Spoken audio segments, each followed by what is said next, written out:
Hey guys, what's up, and welcome to another episode of Crew Call. I'm your host, Tyler Groom, and I got a great show for you today. I got my buddy Steve on the line, and Steve and I have known each other for a long, long time, and I call him a good friend. So without further ado, I will bring in my friend, Mr. Steve Hall. Hello, Steve. How are you doing today? Hello, Tyler. It's great to see you. And you know what? You are a good friend. I will second that. We go back many years. I think I spent my 21st birthday with you, if I remember correctly. In Dallas, Texas, I remember specifically. Yes. Tried to get you to drink a vodka cranberry, and you weren't having anything to do with it. This is true. This is very true. And you know what? I still won't. So, I've stuck to my guns. Well, that's fine. And if you won't do it on your 21st, you're never going to do it. And I respect that, Tyler Groom. Well, thank you, sir. So, I know we have a lot to talk about. I just feel like this is awesome to just catch up and talk to people. So, I'll get right into it with questions that I've always wanted to ask my friends, but never felt like was the right place. So, Mr. Steve Hall, how did you get into the crazy world of production? Well, as a young kid, I started playing the drums. And I'm a child of the 80s. So it was all the big heavy metal bands and stuff. And I lived in San Francisco and would go see, so we had all the concerts come through. And I was blown away by that, the production of it and everything. And then there was a certain point where I was in a band and we were, not really doing anything, a little bit here and there. But I would go to this club all the time, and I realized at one point that I saw the same person doing audio, I saw the same girl doing lights, I saw the same people working there, and I just had this like light bulb moment where I was like, if I want to work in this business for the rest of my life, which I do, I'm not going to be able to do it playing drums. That's just such a long shot. So I just started bugging this guy at a club called the Omni in Oakland, California, which was at 48th and Shattuck, a really horrible neighborhood. And I kept bugging him, and he wouldn't teach me audio. He was the audio guy. Mark Alexander was his name. And finally, I had shown up after about 4 months of bugging him to a gig early one day, and he said his buddy didn't show up. And he said, "You want to make $30?" Yeah, $30. And he threw me on stage and had me help with set changes. And I had absolutely no idea what I was doing. So it was kind of crazy. And it just went from there. That's awesome. So you really started in the rock and roll side and went for that genre to start with, at least. I did. And what was happening was in the Bay Area at the time. So this was about 1987. All Metallica had just blown up, and it was that Bay Area thrash scene that was happening. So there was Exodus and Testament and a band called Violence, which mostly later turned into Machine Head, things like that. So there was this thing that was happening in the Bay Area at the time. And that's really, when I talk to people about it, that's what I blame my ability to do this for a living on, was that I was at the right place at the right time. And all this stuff was happening, and I got to know a couple band members from the band Violence. And then I eventually met guys from Testament, and they started doing well and seriously touring, and they brought me with them. And I started as a drum tech, really. Because I knew drums. But this guy had taught me audio slowly but surely and would let me mix now and then. And it kind of just went from there. Nice. So what exactly are you doing now, Steve? I'm waiting for concerts to start again. We were obviously like one of the first industries to shut down. And I think we're probably going to be one of the last to get going again. So I'm just biding my time, and kind of my mentality right now is that every day I wake up is one day closer to getting back to work, really. But there's a lot of craziness going on. I mean, I spoke with a guy last week that works for Live Nation, and he was saying that there are states currently that are slowly starting to ask for shows and tours to come through. But now the problem they're having in those 12 states or whatever is that insurance companies won't insure the tours or the venues and stuff. So even now we're at the point where even if people want to start having shows, they're not going to be able to insure them, which means they're not going to happen. So if I tour one bit in 2020, I will be totally blown away and amazed and happy. Right, of course. So what were you doing right before all of this pandemic hit? What's your most recent job title or? So the past, the past year and a half, I've been with a band called Chevelle, and I stage manage, do their monitors. They're on all IEM, and drum tech. So I do three different things for them. I had been filling in for them since 14, so for about 5 years at that point. But they brought me in as a full-time employee last year because we did a huge 11 and a half week summer shed tour. And then we went on and did two more tours, and one in October and one in November, December last year, headlining. So we were really busy. And with a couple other projects that I work for, I was on the road 283 days last year, which is a lot, as we know.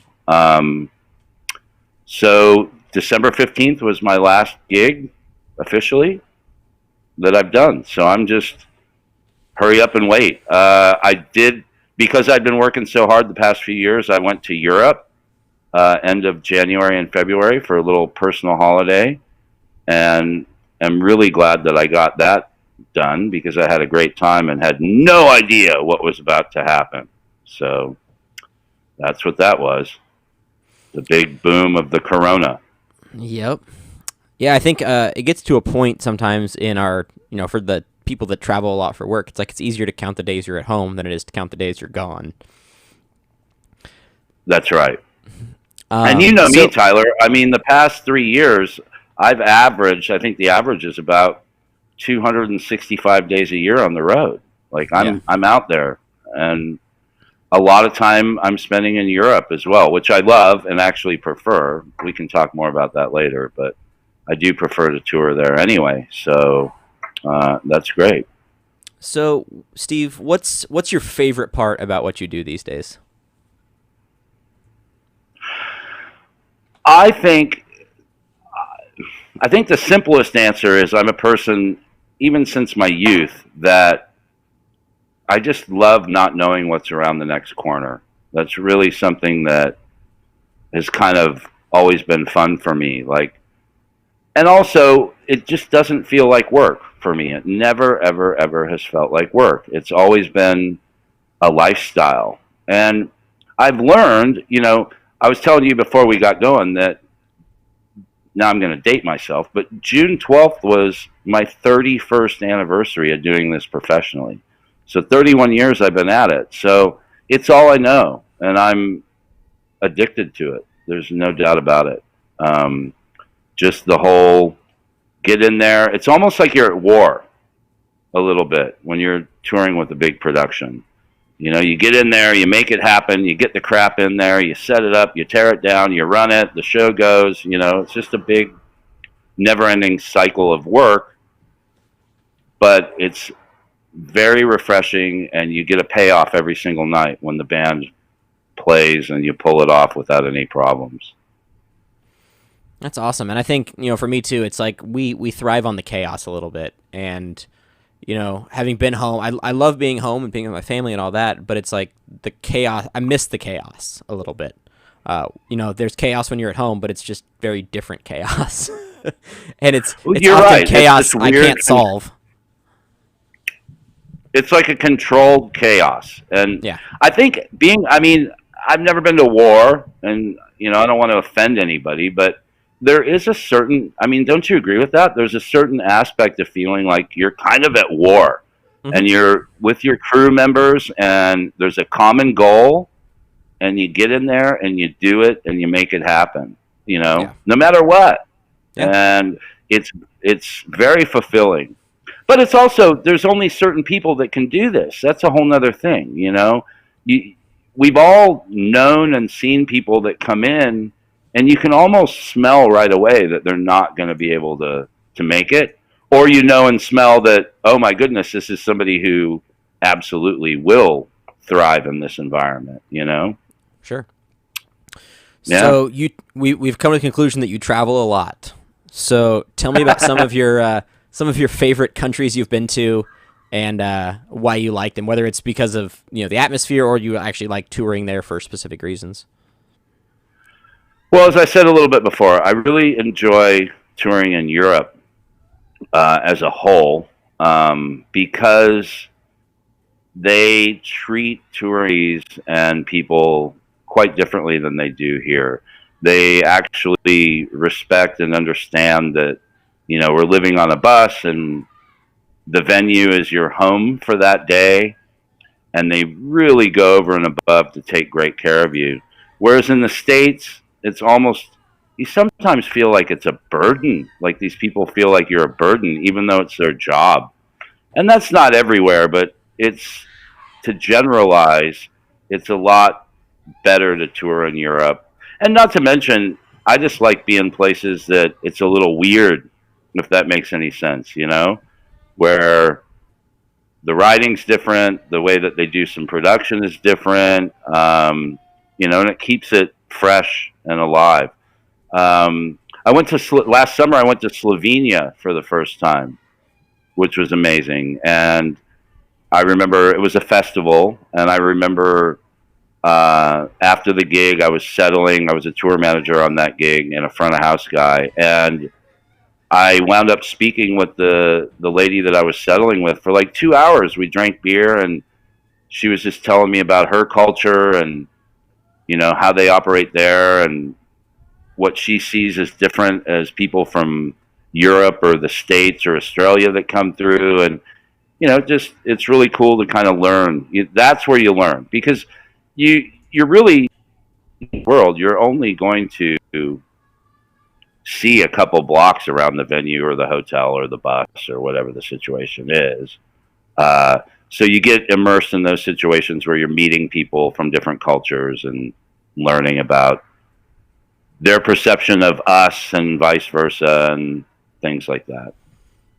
That's awesome. That's very cool. Where is Slovenia on a map, Steve? It is kind of like southeastern Europe. It's I think there's like Romania is right around there. There was a lot of hills. I didn't expect that. The bus, literally, we had to get every single bus that came, because, like I said, it was a festival. They literally assigned 2 motorcycle cops to each bus, and they had to take us up this windy road.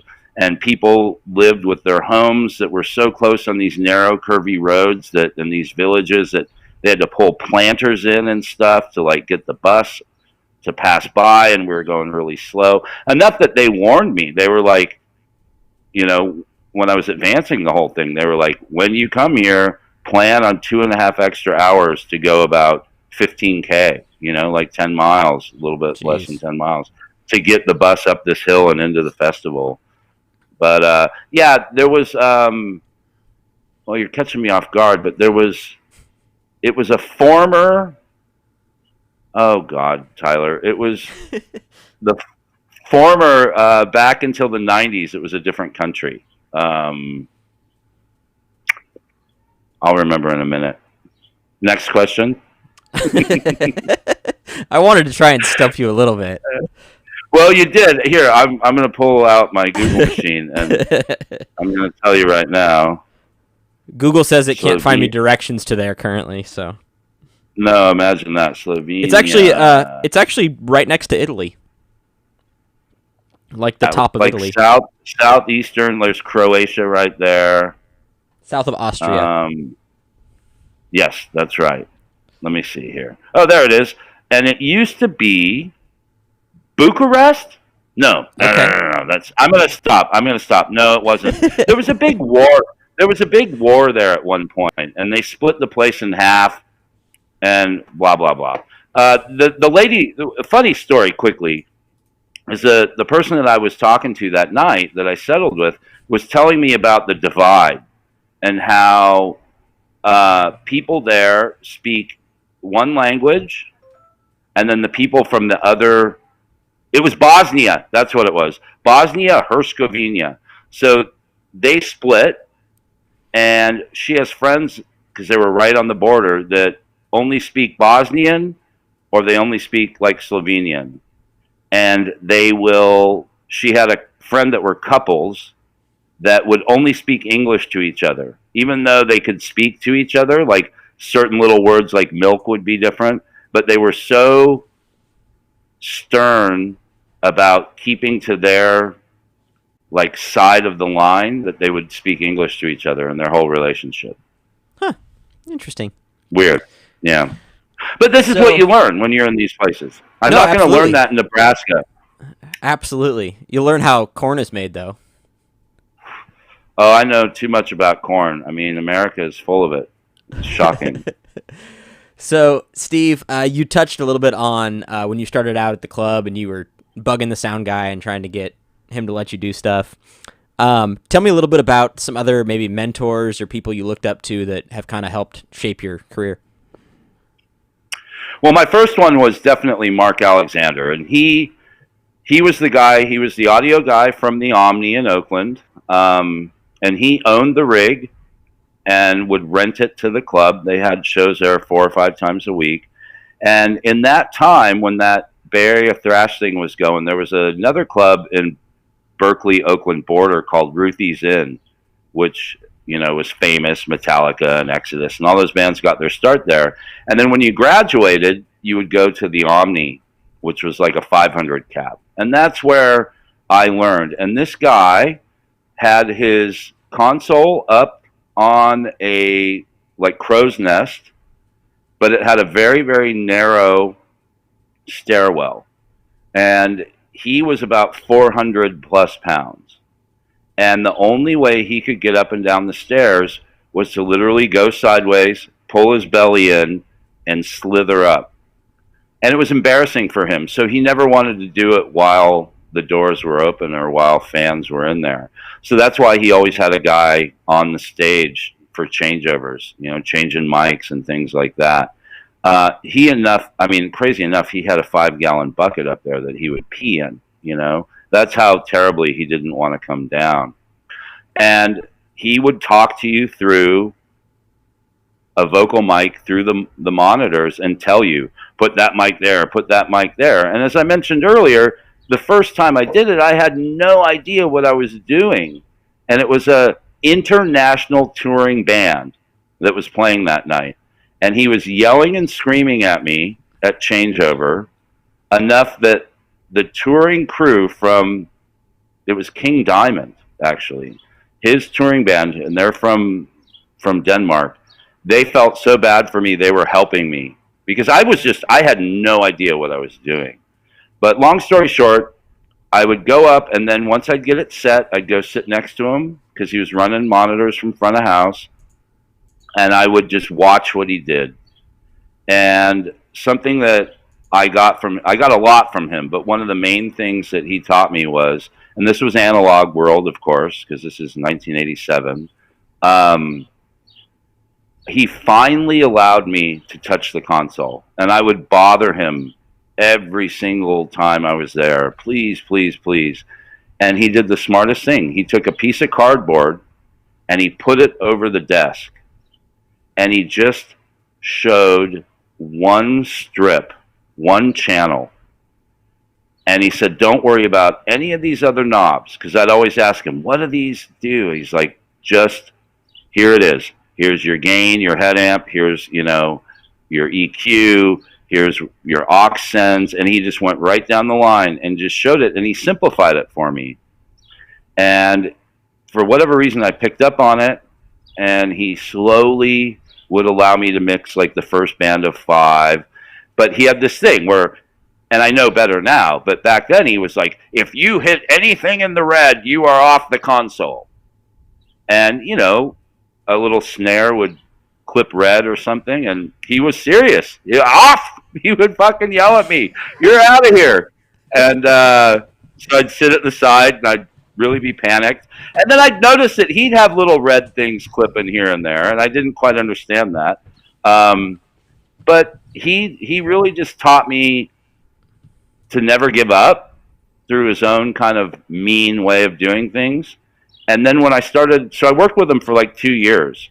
And when I started to tour in 1989, he pulled me off to the side and he said, hey, you're going to do really, really good in this business because I've tried to make you quit every single time you were here. And you never, ever, ever did. And I respect that. And that's what you need to do in this business.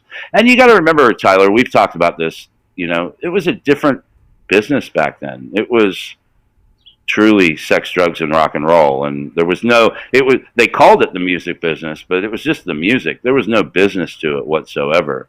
So it was, you know, a little bit of the Wild West. And he really instilled in me to never give up and, you know, kind of, we're camping, take what you got and make it work. And there's no problems, only solutions, you know, things like that, that I've carried with me forever.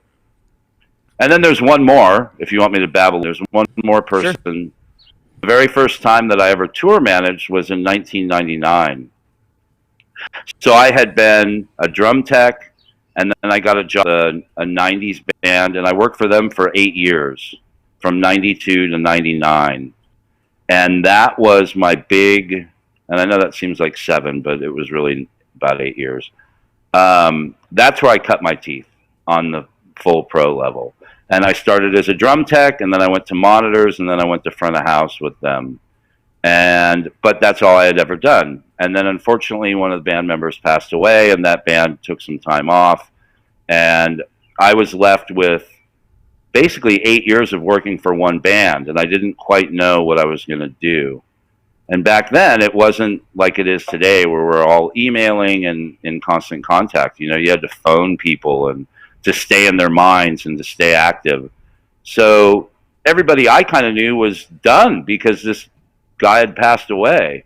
And then a friend of mine hooked me up with Ronnie Montrose, the famous Ronnie Montrose. And he wanted a guy that would do front of house and tour manage because he was cheap and, you know, whatever. And I was 27 or 28. And I agreed to do it. He told me, I will teach you how to tour manage. And I knew that that was a natural step up because, you know, anything in life, if you're doing a job, you want to get to the top. And in my eyes, still to this day, you know, that's kind of where you naturally are going to go. So Ronnie Montrose was almost like Mark Alexander, where he put me through the gamut terribly, very, very mean, and would say horrible things to me in front of people and stuff like that. But looking back on it, he taught me lessons that, again, I still carry today. So it was a long, hard tour that summer of 99 with Ronnie Montrose. Being a tour manager with a Rand McNally book of maps and the world's shittiest AT&T cell phone that was about that big and 38 cents a minute. And that was all we had, you know? And I learned how to do it kind of on the fly and listening to this old, mildly washed up, very angry guitar player. And Very he's nice. gone now too, you know? It's like all these old dudes are gone, you know? Seems like the shelf life of us old road dogs isn't that long. I think if you make 65, you're doing good, Tyler Groom. Well, you're 31 years in, so I'd say that's a pretty good run. I'll be 49 soon, Yeah.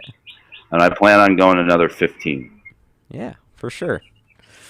So, Steve, tell me about have there been any projects or specific events maybe that have really stood out as really memorable experiences for you? Well, recently, the past 4 years, I've been working for an Australian band called The Living End, and they are super giant in Australia. And I am their tour manager, front of house, for their international stuff. So anytime they leave Australia, basically. So every summer for the past 4 or 5 years, not last year. No, that's not true. Last year too. We go and we play these giant, and I mean giant, festivals, the European festivals. But then there's a band that loves them called Die Toten Hosen, the Dirty Pants or something like that is what it translates to. But they are the biggest band in Germany. And I have had so much fun mixing through brand new K1 and K2 rigs for seriously 100, 110, 120,000 people. And we do it 2 days, same city, same soccer field. So I get off on that, you know. It's like every summer I get to go do these giant Euro festivals and go do these gigs with Die Totenhausen and The Living End. And so recently that's my most memorable and enjoyable things. You know, there's something about going out there and jumping on a desk and knowing that my decisions are, you know, I'm deciding how 108,000 people are going to hear this band. And it's, you know, I used to get hyper nervous and freak out, and now I'm kind of used to it, but it's just a rush. And that's really what I live for. You know, I go through all the other shit in this business to do my hour or hour and a half of mixing. That's really it. My love and my passion is doing audio. And the rest of it is just what I have to do to get to that hour or hour and a half every day. Nice. That's awesome. So when I first met you, we were doing some corporate events together. And I think it was 8 years ago, so I was 22 at the time. And those are some of my fondest memories of you and I together. So thankfully, someone documented these recordings, and we have some excitement to show. So I'm going to leave all. Does this have anything to do with Abel Brobeck by any chance? It does, and I don't even know where you came up with that name, by the way. I made it up on the fly. All right, so I'm gonna roll the clip, and I'll probably jump around in it just so we don't have to watch all 8 minutes of it. But for a little context, this is after the corporate event has been finished, and we are striking things. And somebody, let me say, yeah. Go ahead. Sorry, no, but we decided. So we have, let's get clear on this. We're doing this gig that is hellacious, and it's all summer long, and it's for these teachers. And in some cities, we had upwards of 100 breakout rooms. And we were it was towards the end. This was in Indianapolis. I remember where we were. Oh, okay. And we were breaking these. Indianapolis, by the way, also has the most steak and shakes per capita, but we'll talk about that later. But we were breaking down these, 92 breakout rooms or whatever the hell it was. And we decided to have the AV Olympics. So myself, you, and Jorge, we timed each other breaking down and had Olympics. Because I know how to do it. It's years of experience. This is what it pays to be the 40-year-old man.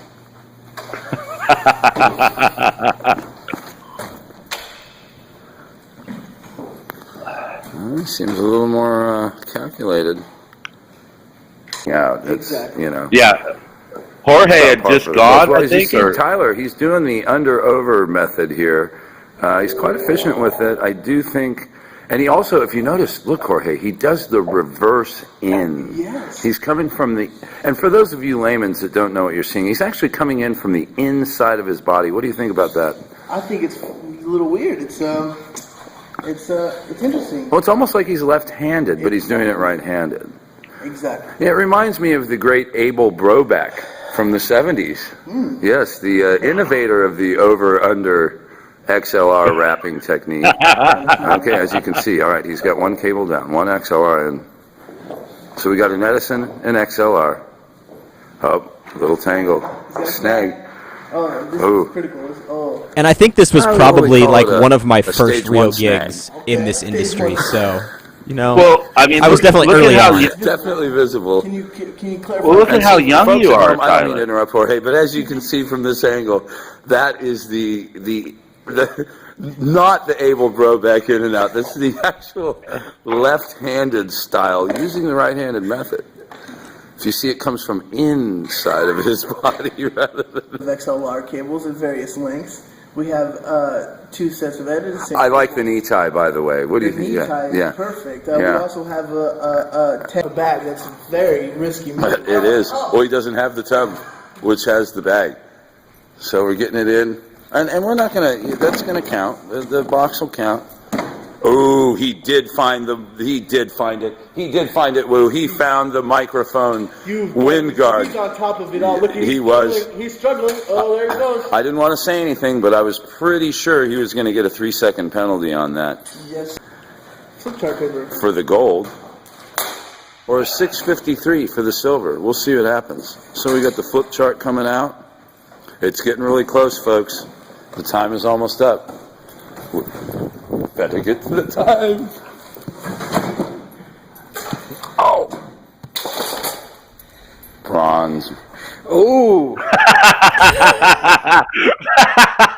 Bronze.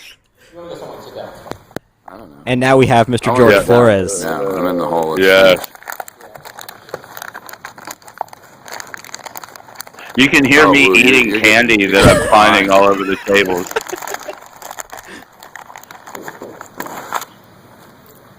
Oh, these gigs, they were a nightmare. But once again, lots of life lessons learned throughout these gigs. Absolutely. And lots of time spent with very good people. I still think if we put a I just turkey saw down, I he'd just drop saw an everything and run over Elmo to it. on the table behind you. What's your favorite to eat in the whole world? Anything? Onion rings? Huh? Ooh, I love that too. I like. And just for clarification, no equipment was damaged during the making of these videos. No. But our prides were a little hurt when our boss came in and started yelling at us for recording this.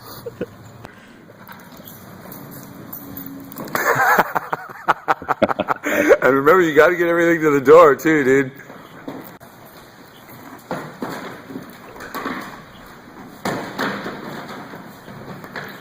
Don't worry. This was Let's July go. July Nipple of in. You gotta get the nipple 2012. in. Yep. And keep in mind, we had 100 of these rooms to do. Yeah. All right, you can do it. Go, baby. All right, time. All right, so without further ado, let's bring in our next guest, Mr. George Flores. Welcome to the party. Well, hey guys. Hey, I just want to say I did all that in girls' skinny jeans. Okay. Hey, if you're gonna say that publicly, that's up to you. Oh my god. And Those were some times. How old were you then, Woo? What, 2012? July. 23, 22? Yeah, so basically the same thing as Tyler. And Yeah. I want to make sure that everybody knows, George took silver in those Olympic trials. I took bronze, and Mr. Steve Hall took the gold. I did. Yeah. I think you have the footage somewhere of me. I think you took it with your phone, but Yeah, I'm sure it's Yeah. somewhere in the iCloud. that was just one of those things where, we were 28 into 40 or whatever rooms that the three of us were responsible of breaking down, and we were losing our minds. Especially, that was, you'd go a week, you'd set that crap up, and then you'd go a week, and then you'd have another week, and then you'd move to the next town. And what did we do? 4 or 5 cities on that or something? A lot. Every summer? It was, A lot. yeah. But that You know, was you just- honestly where I know I started, at least. That was my first big intro into the corporate world, and it was rough, but we found ways to make it fun, and I don't know. I think the commentary of those videos is some of the best commentary I've ever heard. So Yeah, Well, that was for me too. That was the fun part. I Go think ahead, is that Jorge. where Abel Brobeck was born? Was during those sessions? It was, you saw where Abel Brobeck was born right at that moment where I was talking about you doing the weird over under left hand thing. I'm like, oh yeah, Which I think I Abel still do, by Brobeck the way. from the '70s. Yeah, the spirit of Abel was coming out of you, man. It just manifested in that breakout room. Good Classic. times. Those were the some of the best and worst summers of my life. That's for sure. 2009, I think, or 2008 was the first one I did, and then to 2012, that was the last one. Me and Steve Well, I Hall was gonna drove bring that trucks up, from too. Sacramento. Yeah, I was just going to say, so we knew Jorge's uncle, and Jose's like, yeah, I'm going to bring my nephew with me this summer. And we're like, perfect. We need somebody to drive a truck. And I basically, and this was before the big Department of Transportation, like way station thing with straight trucks. And we threw him in a 26-foot Enterprise truck that was overweight, about 10,000 pounds. We didn't have to go through weigh stations. And basically, there were 3 trucks. I drove one, he drove one, and it was basically like, all right, Jorge, I hope you can do this. And yeah, it was crazy. And you pulled it off. You did a great job, by the way. But that was literally George's, like, intro into... He shows up at the shop one day, and I hand him keys to an overweight truck and say, all right, we're driving to Dallas. Starting right now. good luck. Yeah. Good luck. We'll see you at the hotel. It was crazy. George, are there any specific memories that stand out from our times together on those shows? There are a lot of times that stick out. I remember our first summer. We would set up in the break room, our little room that we had with all the cases and stuff, and we'd set up a projector and laptop and watch Superbad that first summer. Yeah, every week. That's right. Like 3 or 4 times. And I remember one time I passed out, and I always my jeans were always too tight, and so I always had a little ass crack hanging out. Steve could attest to this. And I think why are you bringing this up? I think him and my uncle poured a little ice water down my crack while I was asleep, and I woke up ice like cubes on your and you were like punching. You were just going like this, just coming at us. We had put ice, like 3 ice cubes, right on your crack, and they were like melting down in.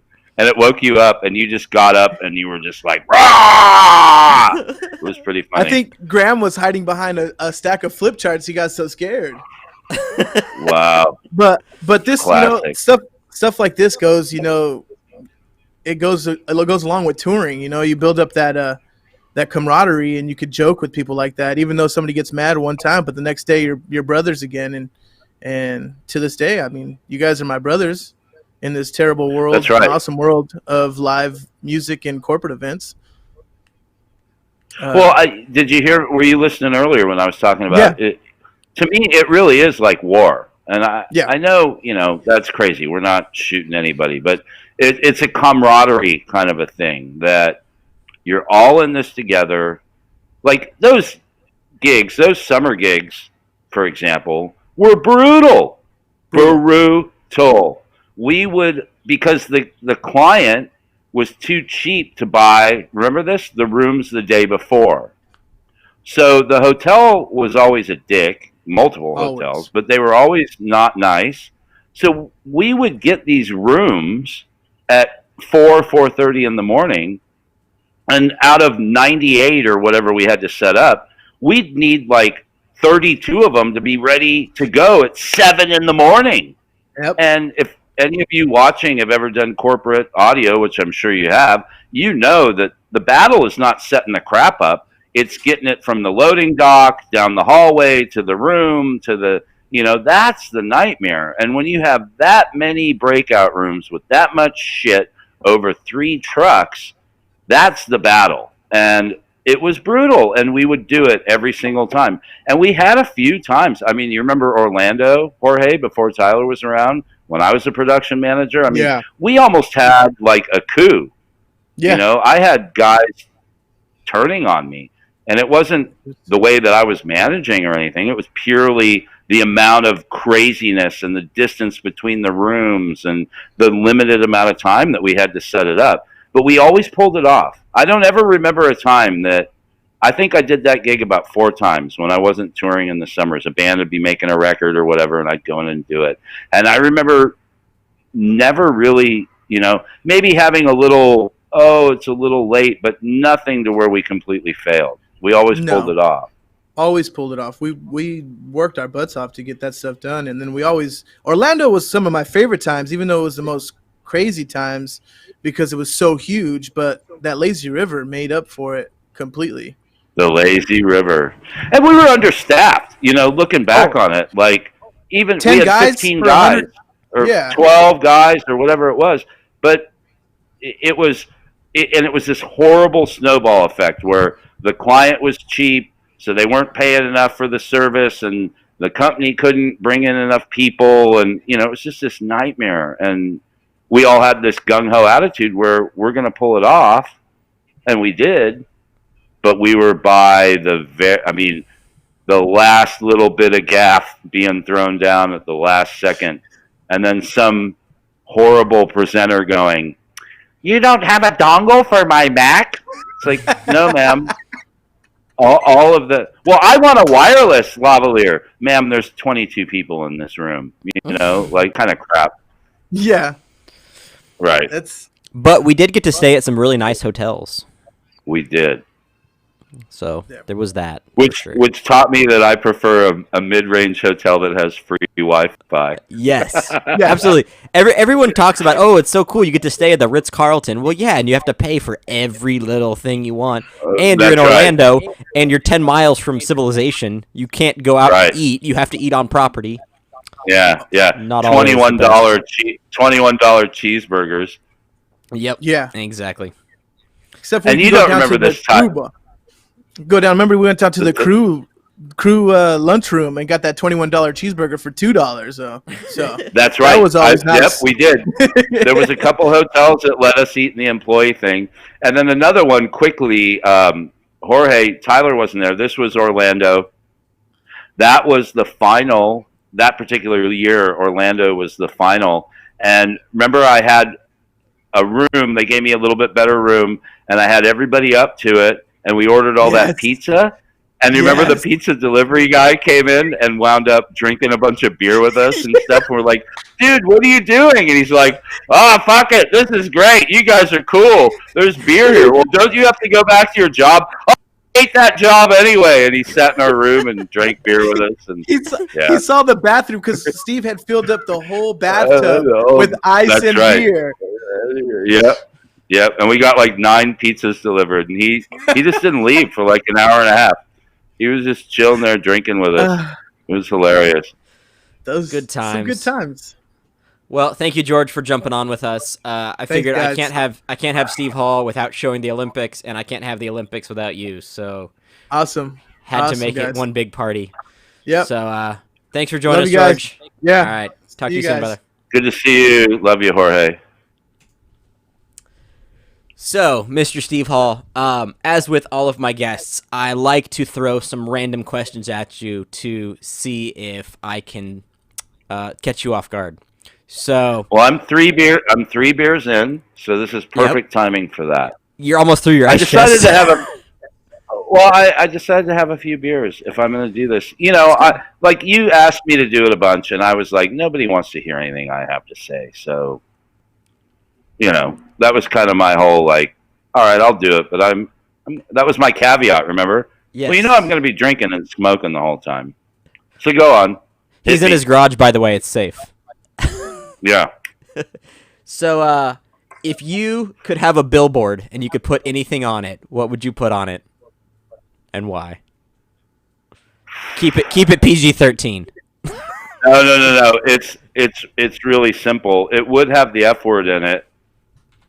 but it would say, "Put your fucking phone down and drive." Just that simple. Nice. Very nice. Very nice. Yeah. What do you wish you knew 20 years ago? To save money. Okay. Very good. Yep. I made, when I was talking about that 90s, I made a lot of money in my 20s, but I spent it all, like I went through it. And this business, like, especially me kind of, my whole life, I've been up and down, and thank God the past 10 or 12 or 14 years have been great. But there was a point where I'd been up and down and up and down and up and down. And I certainly wish that I would have valued the dollar a little more. But I think that's anybody in their 20s, like, you don't realize how important that is. Well, and I think I'm a big personal finance guy, and you probably know this about me, but I definitely think that there's a lot lacking in schools with regards to personal finance, and I don't think that people necessarily do anything wrong. I think it's just they don't know. And they don't. And I think you need to make it and then be broke a few times too. Sure. Before you really realize. I mean, doing the corporate stuff, I've learned from a lot of CEOs and everything, and this is a little off, but it's similar, is that, think of these bigwigs that we work with, Tyler. I mean, sometimes we've worked some really big CEOs and stuff in our corporate career, and, I've talked to some of them, and all of them will say the same thing. There's two things that I'm always really impressed by them. One is that they always remember people's name. And I think that that's actually quite important. The other thing is they all will say the same thing. They failed way more than they ever, succeeded. But they never gave up. And that sounds very cliche, but that's what, I live in Austin, Texas, as you know, and I'm surrounded by a bunch of younger kids that know what I do for a living, and they all ask me for advice. And one of the very first things I always tell them is, don't ever, if this is your passion and this is what you really, really want to do for the long run, don't ever give up. You're going to get beat down. You're going to be broke, but you just got to keep trudging along. I think that's there's that. Great advice. And I know for me personally too, like I have the hardest time remembering people's names sometimes, and I've tried lately to, make notes in my phone or whatever so I can, we get stagehands or whatever on a show, and I really think that's important relationally to be able to call them by their name, and it's something I've struggled with and I'm trying to improve on. Well, and you mentioned stagehands, and that's absolutely poignant because, especially last summer, I did 11, like I said earlier, 11 and a half weeks of shed tours, shed dates with Chevelle. And I'm not going to lie, as stage manager, I kept a little pad in my back pocket, and I would learn their name, the important ones at least. And when they turned their back, I would Sharpie their name down. And I found by merely writing the name, I could tend to remember it better. So maybe I wouldn't even have to look at the paper to see who it was or the name was. But you get, because especially on a big tour like that, this was 11 trucks, semis of shit, huge production. And you need those guys as much at 8 a.m. as you need them at 12 or 1 a.m., And the name thing seems to keep them around because a lot of them want to be the touring person that you are. So if you humanize them by calling them by their first name and remembering it, they are extra stoked and they want to do extra work for you. And it ultimately makes your day a lot easier. Yeah, absolutely.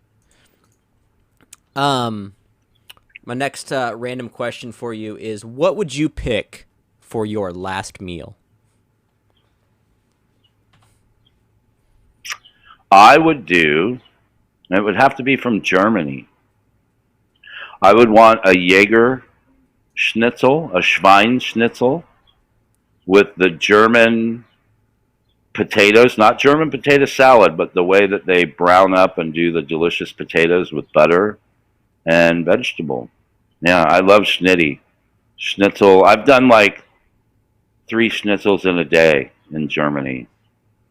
And I make them at home and they're okay, but there's just something about the German schnitzel that is the best. So that's my last meal.